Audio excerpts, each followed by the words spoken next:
Мындан бир ай мурун МК каналында 10 мартта чыккан Нокен акимиятынын жана райондук ички иштер бөлүмүнүн коронавируска байланыштуу эскертүүсүнө карабай Кыргыз-Нефтгаз ишканасы 12 март күнү жүздөй адамдын катышуусу менен акционерлердин жыйынын өткөрүп, ага облустун жана мамлекеттик мүлк фондусунун жетекчилиги катышкандыгы айтылган.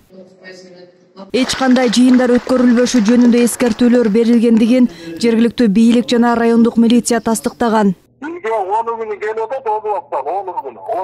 Аха, коронавируска каршы жыйындар өткөрүлбөсүн деп келип атат, жана сиздин мен ошону бирок областтан келген кезде 10 күнү мен реализация кылып атам.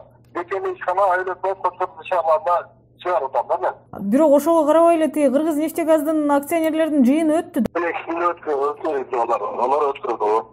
Начальник ровдун исходящий менен барганда жыйындар өткөрүүгө мүмкүн эмес, азыркы ооруга байланыштуу деп. Буну кайсыл жакка жөнөттүңүз? Аз өтпөй Кыргыз-Нефтгаздын жетекчилиги социалдык тармактарда акционерлердин жыйыны тууралуу маалымат жарыялаган 24 жаштагы жергиликтүү тургунду түшүнүк кат жаздырып, кысымга алган. Кысымдан чочулаган жаран жогорку кеңештин айрым депутаттарына жана сотко кайрылган.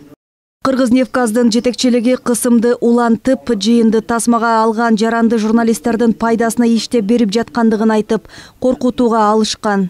Кыргызстан соккар, Кыргызстан күчтүү да көпчүлүгү.